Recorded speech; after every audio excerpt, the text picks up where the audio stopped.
Seseorang berteriak di dalam insinerator. Saat itu tahun 1975, lokasinya adalah di kilang rahasia dan pabrik pembuangan limbah, salah satu dari banyak organisasi terdepan yang dimiliki dan dioperasikan oleh organisasi SCP. Fasilitas luas ini dipisahkan menjadi 3 unit besar yang berbeda, masing-masing dengan tugas khusus terletak sekitar 75 km di luar Summer Springs, Colorado. Itu telah beroperasi selama beberapa dekade tanpa insiden, tapi hari ini semua akan menjadi kacau. Alarm berbunyi di unit C, area fasilitas yang menangani penghancuran limbah non-anomali melalui pembakaran. Seorang pekerja yang trauma telah menarik tuas darurat di dekat salah satu insinerator dengan panik ketika dia pertama kali mendengar suara benturan keras di dinding bagian dalam, dan kemudian ratapan yang mengerikan dan menyakitkan itu. Saat itulah para pekerja unit C menyadari kenyataan yang mengerikan. Jeritan itu tidak hanya datang dari salah satu insinerator di unit C, tapi juga dari keenamnya. Sebab paduan suara penderitaan penuh bergema keluar dari lubang abu. Ini tidak mungkin. Sejauh terkait dengan staf unit C, insinerator ini hanya digunakan untuk bahan non-anomali yang dikonfirmasi.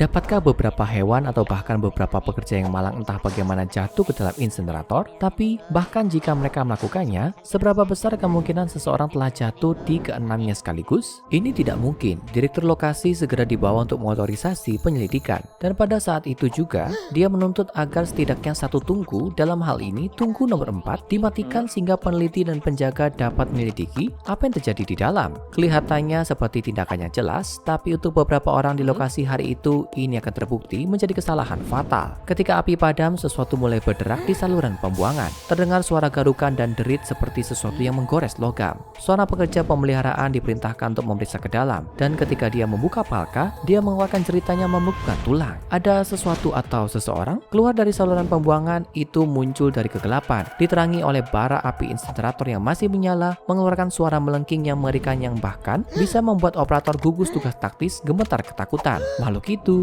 adalah humanoid, kerangka hangus yang dimutilasi, menjangkau pekerja pemeliharaan dengan cakar kurusnya. Sebelum pekerja itu sempat tersandung ketakutan, makhluk itu mencekik lehernya dan mulai meremasnya. Itu bahkan tidak perlu mencekiknya, panas dari tangan kerangkanya membakar tenggorokan pekerja dalam hitungan detik, meninggalkan tubuhnya yang lemas dan tersengal-sengal jatuh ke jeruji logam dari platform di bawahnya. Beberapa penjaga bersenjata dan pekerja pemeliharaan bergerak maju untuk melawan monster itu, tapi saat itu teriakan yang lebih keras bergema dari pintu di belakangnya. Hanya butuh beberapa detik bagi lebih dari selusin makhluk untuk merangkak keluar dari saluran pembuangan. Mereka semua seperti yang pertama, orang-orang di berbagai tahap pembakaran. Beberapa bersinar, kerangka hangus dengan hampir tidak ada daging, yang lain tampak lebih seperti korban luka bakar parah. Wajah mereka berkerut menjadi wajah kebencian dan kemarahan. Para penjaga yang berkumpul menembaki gelombang anomali yang tiba-tiba mengosongkan senapan mesin ringan mereka ke dalam tubuh yang terbakar. Tapi senjata mereka tampaknya tidak menyebabkan kerusakan yang bertahan lama. Peluru akan merobek daging makhluk itu, menyebabkan beberapa dari mereka tersandung dan jatuh. Tapi lukanya akan menutup dan makhluk itu akan bangkit kembali. Sepertinya mereka memiliki combo mematikan dari agresi yang sangat tinggi dan kemampuan regeneratif yang luar biasa. Tak satu pun dari staf yang hadir di unit C selamat karena mayat yang terbakar menyerang siapapun yang mereka temukan dengan tangan kosong, memukul, menggigit, dan pencakar. Banyak dari mereka akan bergulat dengan anggota organisasi, menempel pada mereka dan mencoba menarik mereka kembali ke insinerator bersama mereka. Makhluk-makhluk yang kemudian dikenal sebagai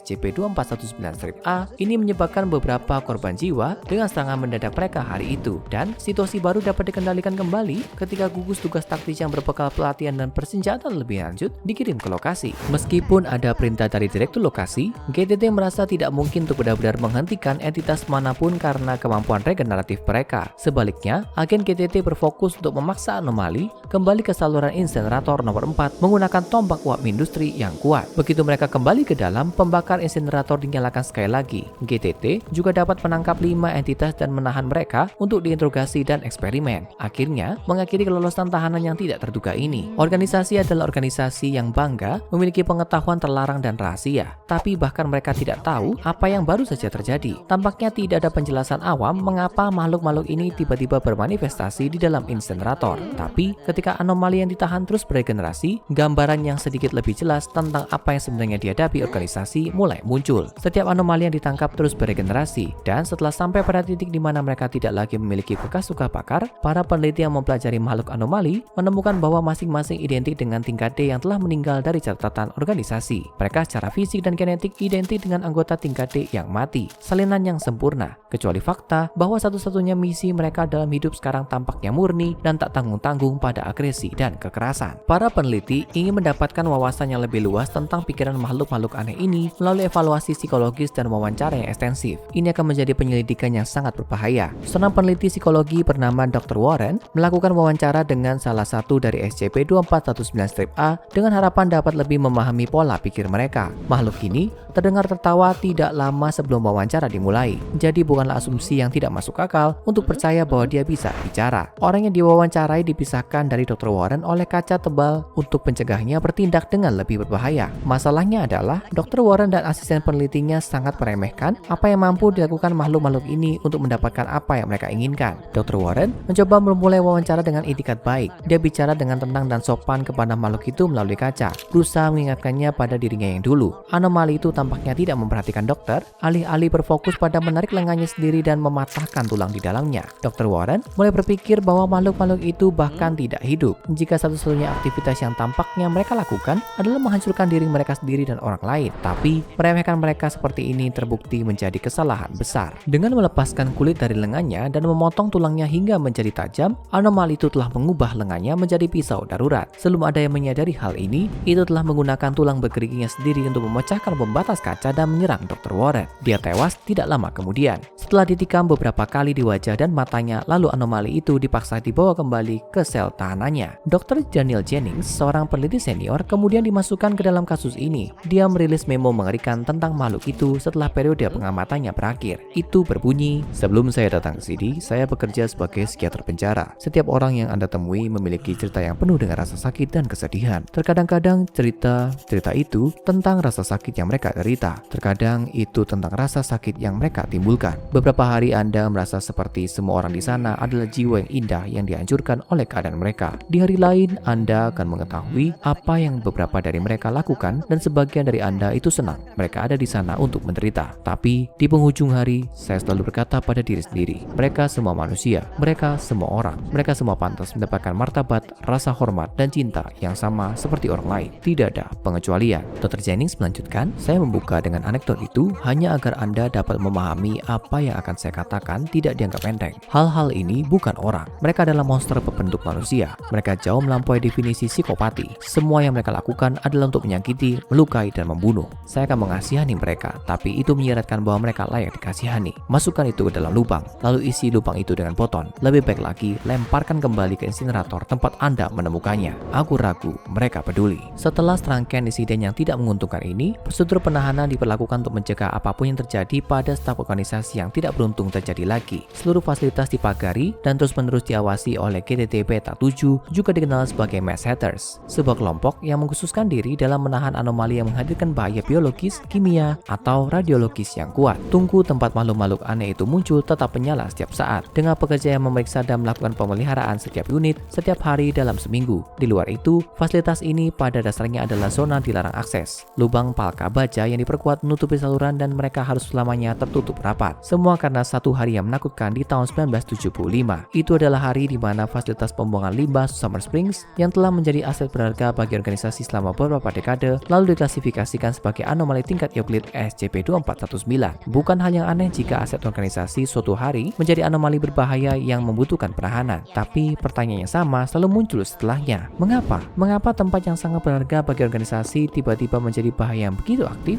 Jawabannya seperti yang sering terjadi tersimpan dalam pertanyaan. Mengapa pabrik pembuangan limbah menjadi sangat penting bagi organisasi? Dan yang lebih penting, apa lagi yang terjadi di pabrik itu untuk menjadikannya area yang sangat penting bagi salah satu organisasi paling kuat di seluruh dunia? Sederhananya, pabrik itu memungkinkan organisasi untuk membuang sesuatu yang jauh lebih penting daripada sekedar bahan limbah. Pabrik itu memberi mereka apa yang mereka butuhkan guna menghapus kenangan dengan lebih baik. Seperti yang mungkin sudah kamu ketahui, organisasi menggunakan amnestik secara bebas pada mereka yang terpapar materi anomali untuk membuat mereka melupakan apa yang telah mereka lihat dan alami. Tapi, bahan kimia yang sulit dipahami ini banyak diantaranya bersumber dari SCP-3000. Itu adalah sains yang tidak tepat. Namun, di pabrik pembuangan limbah Summer Springs, para peneliti menemukan alternatif yang sangat berharga. Sebagian besar dari apa yang dibuang di insinerator unit C adalah mayat anggota tingkat D yang mati. Sebelum dibakar, otopsi dilakukan pada tubuh untuk memastikan mereka tidak anomali termasuk otaknya. Kembali di tahun 1960-an, saat melakukan penelitian pada otak tingkat D yang sudah mati, mereka menemukan metode untuk mengekstrak dan menyaring ingatan positif dari orang mati, menciptakan semacam sup bahagia. Ketika diberikan kepada seseorang yang telah setelah menjalani perawatan amnestik, subbahagia ini menciptakan kenangan palsu positif dalam pikiran mereka yang mengisi ruang kosong sial yang sering tertinggal. Ini sangat berguna sehingga kenangan indah diekstraksi dari pikiran setiap mayat tingkat D yang melewati unit C, berjumlah ribuan pada saat SCP-2419 pertama mulai bangkit. Tapi karena semua kebahagiaan, kegembiraan, dan cinta telah dihapus dari pikiran tingkat D, tampaknya yang tersisa hanyalah kebencian, rasa sakit, kekerasan, dan kemarahan. Perasaan terlalu kuat dan jahat untuk dihancurkan. Ini adalah tubuh yang dipenuhi dengan kebencian yang begitu kuat sehingga tidak ada api yang bisa membakar mereka. Mereka ada sekarang dengan tekad tunggal untuk keluar dan menghancurkan segala sesuatu di sekitar mereka. Semuanya termasuk yang membuatnya, organisasi SCP itu sendiri. Dan pada akhirnya hanya masalah waktu sampai mereka keluar. Ada ribuan dari mereka di sana, tidak bisa mati, tidak bisa berhenti. Satu-satunya hal yang menahan mereka di sana adalah pembakaran terus-menerus dari tungku di sekitar mereka. Dan tunggu itu tidak bisa menyala selamanya. Monster yang bersembunyi di SCP-2419 akan hidup lebih lama dari api yang mengelilingi mereka. Karena sementara tungku tempat mereka berada itu panas, api kebencian yang membakar entitas SCP-2419 bahkan lebih kuat. Dan mereka tahu ini. Mereka tahu bahwa mereka tidak dapat ditahan selamanya. Dan bahwa suatu hari nanti mereka akan dapat muncul dan membalas dendam mengerikan mereka. Mereka yang harus berjalan melewati insinerator mungkin mengira mereka mendengar cerita bergema dari dalam.